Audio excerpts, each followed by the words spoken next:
At any given time, we have about 20 different projects going for the CDBG program.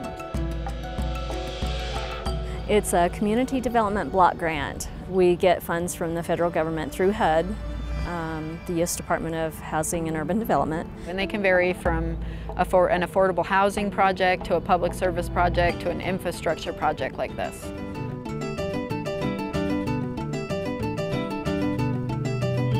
This was a medium priority. It was infrastructure, and that came up in our discussions in our public participation outreach last year when we updated our consolidated plan and went through an extensive process of talking with the citizens of the county, with nonprofit organizations and other jurisdictions here in the county that could help us to determine what the priorities should be.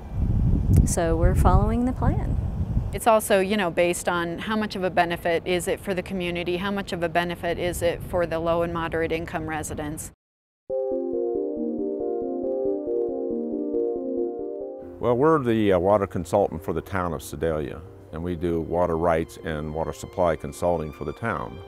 In this case, this is quite a benefit because water is such an important, aspect of people's lives that, there is a high benefit to making sure that they have proper water, they have the proper flows, the water is of a high quality. So we want to make sure that we support those types of projects. The Sedalia Water and Sanitation District applied to Douglas County for CDBG funding to help with a water infrastructure improvement project. The reason we're here today is because there is a well that's being rehabilitated. They have an alluvial well that is not in the best of shape. It's quite old and it needed to be upgraded to better serve the residents of the district.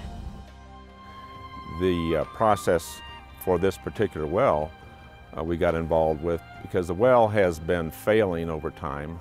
In a sense, failure means it's lost production from the permitted and decreed production level of 125 gallons a minute. The latest test on it where it was down to 18 gallons per minute. It's not really a producing well that's particularly good for the city to use. The first step here is to rehabilitate the well so that they can better serve the residents.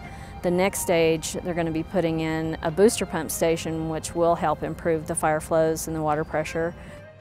The steps in this particular case were to pull the pump and motor out of the well, and when that process was done, it was determined that a lot of scale and iron bacteria were coating the intake of the pump.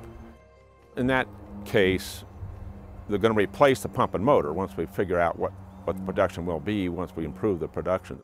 I believe what it will do is improve the quality and the ability of this well to pump more water to better serve the residents. The supply will be increased from the standpoint of this particular well. There's 3 wells for the town of Sedelia. The 2 alluvial wells are a lot cheaper to produce water from because they're shallower. You don't have to lift the water as high. The Arapahoe Aquifer well, the pumps have to lift that water 1,000 feet to the surface. It takes a lot more energy. If we can improve the production of this alluvial well, the energy cost will drop for the town, less costly water. So that's one of the reasons for doing it. It's certainly a very important reason to do it. CDBG funds are very important to the Douglas County community, especially to areas like Sedalia. I think the county has made a commitment to the low and moderate income population in Douglas County.